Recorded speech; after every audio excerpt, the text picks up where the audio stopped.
What if a painting were not simply decoration, but a lever of power?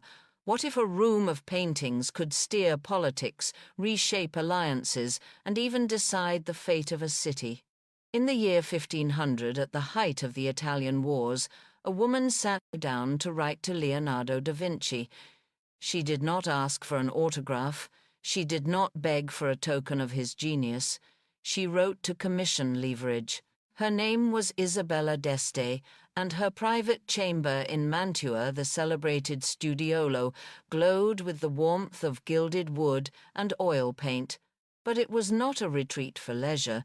It was a control room, a carefully designed theatre, where objects and images were deployed as instruments of persuasion. To understand Isabella, one must first understand the map she faced. Mantua was small, surrounded by giants. To the east, Venice ruled the seas and commanded trade. To the north, Milan bristled with soldiers and fortresses. To the south, Florence lived by banking and diplomacy, guided by the cunning Medici. And above them all loomed the Papal States, where popes commanded both armies and an empire of faith. Mantua, by comparison, was fragile, a speck on the chessboard of powers. Yet into this precarious landscape stepped Isabella d'Este, born a princess of Ferrara and married into the Gonzaga family of Mantua. She understood immediately that Mantua's survival would not depend on walls or weapons alone. Its defense would be cultural, its shield would be symbolic capital, its fortress would be the power of taste. So Isabella built a language out of images. She turned culture into policy. The Studiolo was the heart of this strategy.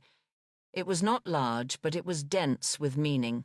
Visitors entering it might first notice the dark walnut panels inlaid with intarsia, creating illusions of cupboards and books. The air smelled of beeswax and parchment. Light filtered through small windows and flickering candles, forcing guests to lower their voices, to lean forward to listen. Isabella designed it that way. The Studiolo was not ornament. It was choreography. Every object, every picture, every antique cameo in the room was a word in a carefully edited sentence. And together, these sentences formed arguments about Mantua, its dignity, its alliances, its rightful place among the great states of Italy. To execute this program, Isabella needed more than craftsmen. She needed philosophers with brushes, painters who could turn allegory into policy. She found such a partner in Andrea Mantegna Mantua's court painter. Her instructions to him were as blunt as they were visionary paint mythology as strategy. The first canvas was Parnassus. At first glance it seemed a celebration of Apollo and the Muses cavorting on a rocky hill, but the hill itself was Mantua. The message was unmistakable: Mantua is the summit of inspiration. To ally with Mantua is to ascend into the company of the Muses. The second canvas was The Triumph of the Virtues. In it, Minerva, goddess of wisdom, drives out the vices. Reason defeats appetite. Calculation overcomes impulse. This was not a decorative fable. It was a constitution painted in oil. It declared that here in Mantua virtue rules, intellect governs policy, and disorder is banished. To walk into the Studiolo and look upon these works was not to be entertained. It was to be instructed. These were not pictures. They were commands. But art, no matter how beautiful, does not float above history. War was tearing Italy apart. Alliances fractured cities, changed sides overnight, and Isabella's husband, Francesco Gonzaga, was captured in battle. Mantua itself seemed on the verge of collapse. Yet Isabella did not panic. She negotiated. She wrote letters to princes and envoys. She hosted emissaries weighing every gift and every phrase. And while other nobles sold off their treasures to pay ransoms, Isabella acquired. She bought Roman cameos, coins, and bronzes, placing them in her Studiolo, like evidence in a courtroom. A Julius Caesar cameo on the table said, "More than a speech, Mantua negotiates not only with generals but with history itself." To converse with Isabella was to sit across from Caesar, Minerva, Apollo, and the entire authority of antiquity. In this way she kept her city intact and kept the Studiolo lit even in the darkest hours. Her genius was not improvisation but method, a repeatable system of power. She had 5 steps. First, commission with a thesis. Every image must serve a policy goal. A painting was not decoration, it was a directive. Second, buy in cycles. One work may be dismissed as curiosity, but a sequence reads like a sentence. Isabella built narratives through series of works. Third, set a hard, brief respect, genius, but lead the agenda. Her letters to Leonardo specified the pose, the instrument, even the tone she desired. Fourth, use antiquities as notarized evidence. A cameo, a coin, a bust carried the authority of centuries. It was as though history itself had signed her argument. And fifth, never mistake taste for vanity. Taste was not frivolous. Taste was infrastructure as essential to governance as walls or treaties. Her exchange with Leonardo da Vinci reveals this method in action. Isabella wanted a finished portrait, a polished oil painting ready to display. Leonardo, elusive and enigmatic, gave her something else, a cartoon, a drawing of breathtaking beauty. At first glance, a disappointment. But Isabella understood the deeper power. The drawing, widely copied, created something larger than a single canvas. It created the idea of Isabella, the idea of a woman who could command Leonardo's attention, who could negotiate with genius on equal terms. This was not a failure, but a weapon of a different kind. Influence unbound, from canvas reputation multiplied across Europe. Yet myths about her persist. Some say she collected only to flaunt wealth. False. Her collections were not trophies but arguments. Others claim she stood behind men powerless. Wrong. When her husband was imprisoned, she ruled. She ransomed, she commanded troops, she realigned alliances, she steered Mantua through chaos. For her art was both mask and strike. It concealed ambition while delivering blows. Isabella died in 1539, but her Studiolo remained a time capsule whispering lessons across centuries. The first lesson, occupy the gap. When institutions fail, build a space of your own, a studiolo, a workshop, a chamber where your authority is unquestioned. The second lesson, support the living. Commission in the year of making. Invest in the creators of your time, for they give voice to your age. The third lesson, curate as sentences. Do not collect at random. Arrange and edit until your narrative is unmistakable, until your will is legible. Stand under Minerva's gaze, and you will hear the same verdict heard 500 years ago. Taste is not frivolous. Taste is power edited. Why does Isabella matter today? Because we still live in a world where images steer politics. A photograph can swing an election. A meme can move markets. A backdrop at a press conference can send a message as deliberate as a Mantegna allegory. Isabella reminds us that this is not new. She mastered the grammar of images before mass media existed. She teaches us that to survive between giants, you must speak a language larger than your size. Her studiolo was small. Her influence was vast. So tonight, as you look at the walls of your own room, ask yourself what hangs there. Are they random decorations or are they sentences in the story you want to tell? You do not need a palace to build a studiolo. You need intent. You need a thesis. You need the courage to turn beauty into infrastructure. Isabella d'Este did it 500 years ago. She defended a city with paintings negotiated with emperors, using cameos, and outlasted war with a chamber full of arguments.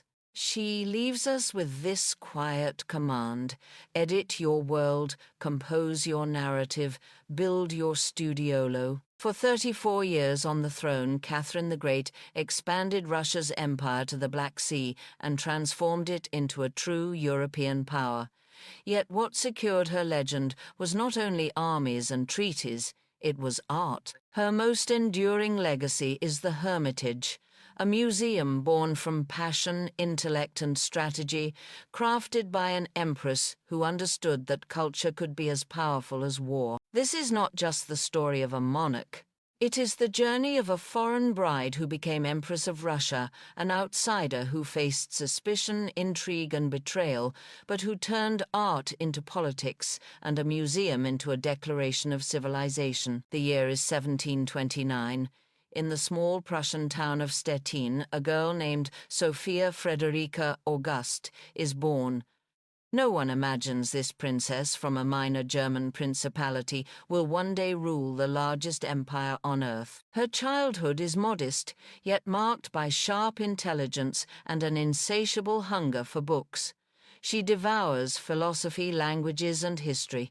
Even before fate intervenes, she is preparing herself for something greater. That fate arrives when Sophia is chosen to marry Peter, heir to the Russian throne. She is just 14 when she travels to a land so vast, so foreign, that it feels like another world. She learns Russian with relentless discipline, converts to the Orthodox faith, and takes a new name, Catherine. But her new life is anything but secure. At court, she is treated with suspicion as a foreigner. Her marriage to Peter is fraught with unhappiness and humiliation. Yet Catherine does not surrender. In the quiet of her chambers, she immerses herself in Voltaire, Montesquieu, and Diderot. From their words, she draws conviction an empire cannot survive on bayonets alone. It must be enlightened, educated, and cultured. These nights of study will become the foundation of her reign. Then comes the turning point. In 1762, Peter III becomes Tsar. His rule is weak, erratic, disconnected from the needs of his people. Within 6 months, Catherine moves decisively. She orchestrates a nearly bloodless coup. Peter is deposed. Catherine ascends the throne. Europe is stunned.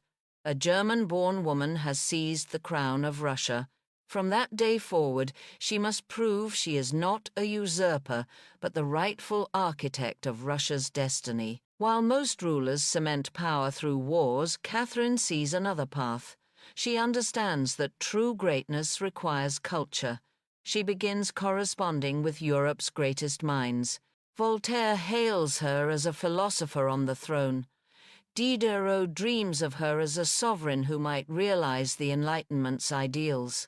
These relationships strengthen her legitimacy abroad, but they also shape her vision of Russia's future. The seed of that vision takes root in 1764. Catherine acquires 225 paintings from a Berlin merchant. She houses them in a small chamber of the Winter Palace and calls it the Hermitage, a retreat, a place of solitude.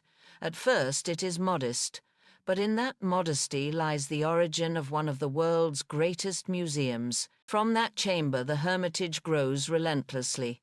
Catherine purchases entire collections from across Europe. Dutch masters Rembrandt, Rubens, Van Dyck. Italian treasures Raphael, Titian, Giorgione. Ancient Greek and Roman sculptures. Tens of thousands of books. Each acquisition is not indulgence but strategy. Each work is a building block in the architecture of an enlightened empire. Within 2 decades, her collection grows to more than 4,000 paintings, 38,000 books, and thousands of sculptures and jewels. The Hermitage is no longer a retreat. It is a palace of art, dazzling envoys and nobles alike. Those who enter its halls leave not only impressed, but transformed. The message is undeniable. Russia is no longer a distant, barbaric frontier. Russia stands among the enlightened powers of Europe. Critics, then and now, have said Catherine's collecting was vanity and extravagance of a vain monarch. But the truth is far sharper. Catherine wielded art as a weapon. If armies expanded borders, art expanded respect. Where swords demanded obedience, paintings commanded admiration. The Hermitage was her soft power, a force that compelled Europe to acknowledge Russia's place at the table of civilization. Her collecting was also personal. In these works she found solace and affirmation. She once wrote that she needed to create a paradise within 4 walls. The Hermitage was that paradise, a space where she could retreat, reflect, and remind herself of her vision. Yet she was always aware that this private paradise was also a public declaration. The ambassadors who walked its halls saw more than paintings. They saw legitimacy, intellect, and power. By the time Catherine died in 1796, she had left behind not only a stronger empire, but a cultural beacon. The Hermitage had already become one of Europe's greatest collections. Today it houses over 3 million works, from Leonardo da Vinci to Matisse, from Raphael to Picasso. But at its core remains the vision of a single woman who dared to believe art could be as powerful as war. From Catherine's life, 3 lessons remain. First, soft power outlasts hard power. Battles may redraw maps, but culture redraws memory. Second, culture is never just beauty. It is strategy, it is legitimacy, it is persuasion. And third, one woman can rewrite history not only with armies and crowns, but with books, ideas, and canvases. So when you walk through the Hermitage today, amid its gilded halls and endless galleries, remember that it began with a single woman's conviction. A foreign bride who arrived in Russia unwanted, who seized a throne against all odds, and who built an empire not only of land but of culture. If you believe true power lies not just in borders and battles but in art and memory, then Catherine the Great's story still speaks to you. Her legacy shines not only in the grandeur of street, Petersburg, but in the enduring truth that beauty can rule as firmly as steel. New York, January 5, 1943. A sign on West 57th Street reads, "Exhibition by 31 women. It is not a slogan, it is a line in the sand." Inside, 31 voices step into the light at once. The woman who opens that door is Peggy Guggenheim. Here is what you will see. How a gap becomes a stage, how design turns into persuasion, and how a single program can move the center of gravity. Wind back 1 year, art of this century opens in 1942, not a white cube a stage. Frederick Kiesler suspends works so they seem to float. Light pulls the eye. The route through the room is choreographed. The space makes an argument before a single word is spoken. Now the decision. Peggy looks at the exhibition lists and sees an absence so obvious it feels invisible. Women are there in studios and letters, but not on the wall. So she writes a sentence the city has not read before, exhibition by 31 women. She asks Marcel Duchamp to advise the format and selections. Then she commits the room. The title does not hedge. It does not ask permission.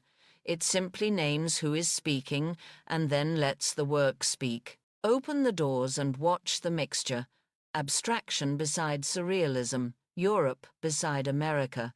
Names you know beside names you should have known sooner. Frida Kahlo and Leonora Carrington. Leonore Feeney and Merritt Oppenheim. Dorothea Tanning and Louise Nevelson. Hedda Stern. Kay Sage. Vieira da Silva. The point is not a single style. The point is range. Look at how the room teaches you to look. Pieces are paired to create friction. Scale shifts from intimate to emphatic. A corner becomes a hinge between ideas. What you meet is not a parade of frames, but a conversation you have to walk through.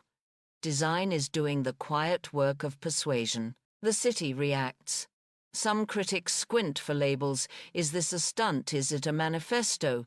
Peggy declines the trap. She centers the work and lets the audience do the naming. Attendance rises. The list of artists circulates.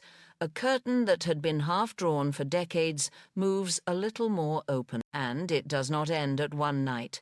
2 years later, she returns with The Women, 1945, extending the argument. Meanwhile, the same gallery launches Jackson Pollock into his first solo show and commissions Mural.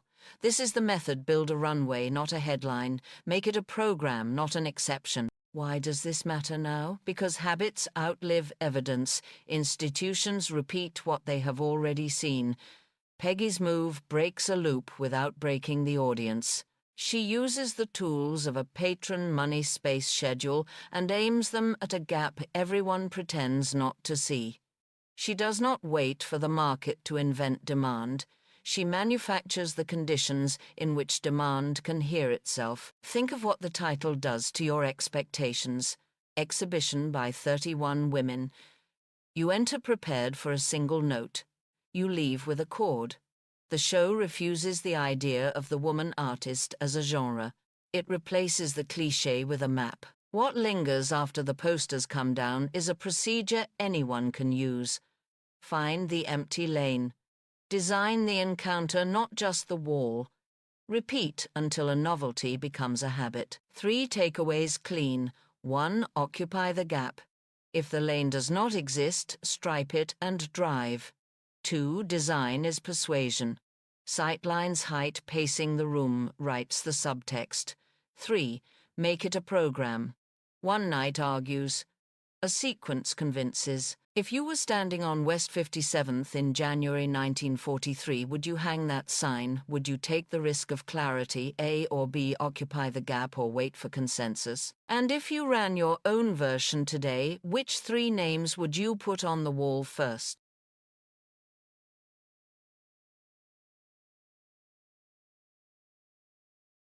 Venice, 1948. One nation doesn't show up. The Greek pavilion stands empty. A private collector is invited to fill it. She hangs 136 works in 3 days, and modern art walks back into Europe like it owns the stage.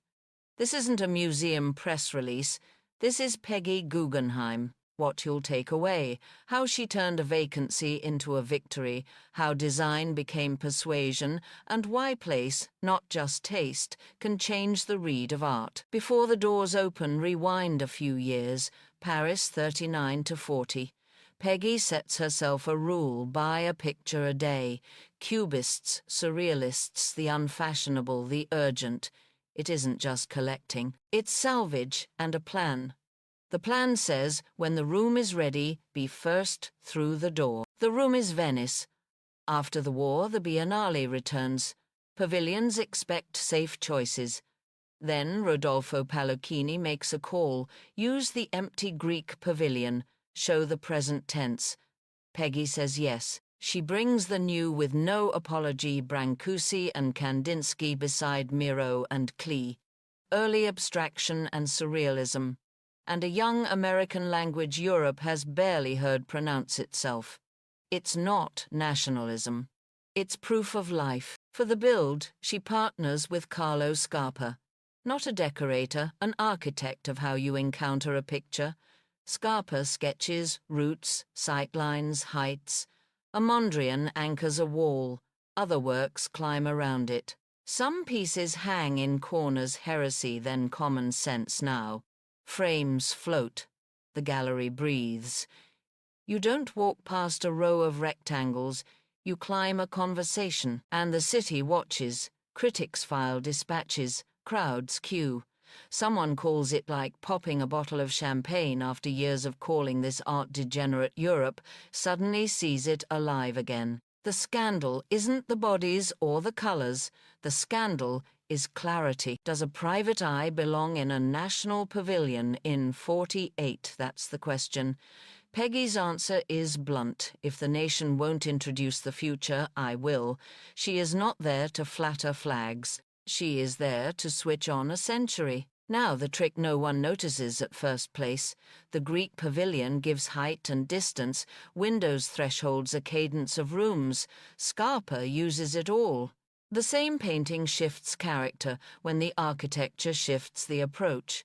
Design doesn't just decorate. It argues. Zoom in on a corner. A Brancusi sits with a Miro. You step left, lines align. You step right, a color leaps. Scarpa is conducting. Peggy is programming. The audience is learning to look again. And outside the Giardini, Peggy is already thinking about a permanent home. In 1949, she buys the Palazzo Venier dei Leoni on the Grand Canal. 2 years later, she opens her doors free, 3 afternoons a week. A private address becomes a public habit. Venice doesn't just host art. Venice frames it. Myths pop up as they do. Anyone with money could have done that, except they didn't. Because money acquires. A patron orchestrates. A buyer fills walls. A patron builds context. Peggy's genius isn't just what she owns, it's where and how she makes you meet it. Another myth. It was all shock value, but shock ends at the door. What remains is sequence. The order you meet works in the scale. They command the dialogue that makes a Pollock read next to a Klee, or a Mondrian steady a room, while a Miro sets it spinning. This is curation as grammar. What changed after 48? Europe stopped treating the new like a rumor. Young artists saw a map and a standard. The Biennale remembered its job not to mirror consensus, but to introduce what consensus will later pretend it always loved. 3 takeaways clean. 1. Occupy the empty pavilion. Vacancies are invitations. If the stage is open, step on it. 2. Design is persuasion. Sightlines, height-pacing architecture, writes the subtext. 3. Place is soft power. Choose the room and you choose the reading. If you had the keys to an empty national pavilion, would you install a private collection and call it the present? A. Take the room. B. Wait for permission. Tell me A or B and which 3 works you'd hang first. What do you do when the biggest museum in your city says no New York 1929? Gertrude Vanderbilt Whitney offers more than 500 works of modern American art as a gift to the Metropolitan Museum of Art. The offer is declined. A door closes and a mandate opens. Here is what we'll trace tonight: why American artists needed a home of their own, how Gertrude built that home from the ground up, and why the Whitney's mission still sounds like a present tense. First, the person behind the name. Gertrude Vanderbilt Whitney wasn't just an heiress, she was a working sculptor and an insistent patron. In 1914, she set up the Whitney Studio in Greenwich Village, giving exhibition space and oxygen to living American artists who couldn't get a hearing in the academies. The goal wasn't decoration. It was circulation works moving into public view while their makers were alive. By 1929, her holdings had grown past 500 works. She tried the obvious route, donate them with a mandate to the Met. The answer, no, didn't end the project. It defined it. If an existing palace wouldn't make room for living American art, she would build a house where that art was the rule, not the exception. So she founded a museum. The Whitney Museum of American Art was established in 1930 and opened in 1931 on West 8th Street. On day 1, its core was roughly 600 works from Gertrude's collection, enough to state a point without saying a word. The point was simple: the art of this country now. From the start, the Whitney wasn't just a repository, it was a program. It focused on living American artists, buying work in the year it was made, exhibiting it before consensus could sand the edges off. In 1932, the museum launched a recurring survey of the newest work, the show that would become the Whitney Biennial. The first director, Juliana Force, ran it with the urgency of someone building a bridge while people were already crossing. Why did Gertrude have to found the Whitney? Because American artists were undervalued by the institutions built for other traditions, and because waiting for acceptance would have meant losing a generation. The refusal from the Met wasn't a snub to sulk over. It was evidence that a distinct institution was necessary, one with a sharpened mandate and a door that swung open toward the studio, not the salon. Let's clear two myths. Myth 1, the Whitney began as a Vanderbilt vanity. The record shows the opposite, a sculptor patron building platforms, Whitney Studio in 1914, then a museum in 1930, so that living American artists could be seen and sustained. Myth 2, the Whitney was anti-European. It wasn't a protest. It was a focus. The museum's charge was to develop American art on its own terms, which also meant placing it in conversation with the world, just not overshadowed by it. What did this change? It changed timing. Support arrived while artists were alive. It changed geography. Greenwich Village, not just Fifth Avenue, became a center of gravity. It changed grammar. A museum could be written in the present tense and still hold history. Listen to the cadence of those early years. A studio in 1914, a declined gift in 1929, a museum founded in 1930, doors opening in 1931, a biennial by 1932. That's not drift, that's design. 3 takeaways clean. 1, occupy the gap. When a legacy institution won't hold the work, found the space that will. 2, support the living. Buy in the year of making. Show before consensus. That policy isn't fashion, it's infrastructure. 3, make it recurring. A museum becomes a verb. When its surveys repeat, the biennial is a beat, not a one-off. If you stood on West 8th Street in 1931, you would have seen a modest doorway and a very large idea. American art deserves its own institution, and it will have one. In our next episode, we'll walk that idea forward from the Village to the Breuer years and to the Whitney's move downtown, how architecture kept rewriting the museum's voice without losing its mandate. Imagine walking into the Icon Room at Hillwood. Gold shimmers in the light enamel, seems to breathe.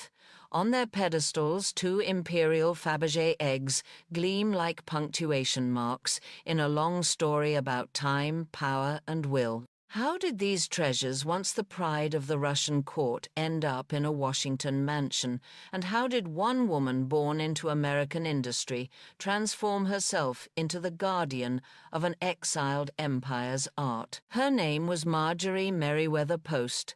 To many, she was simply the serial heiress daughter of C.W. Post, who built Postum into the foundation of General Foods. She was born in 1887, raised in wealth and destined to be one of the richest women of her time.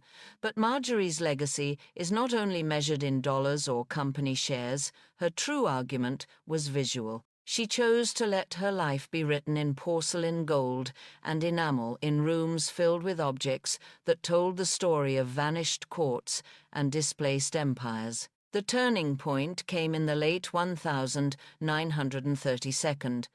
Her third husband, Joseph E. Davis, was appointed United States ambassador to the Soviet Union.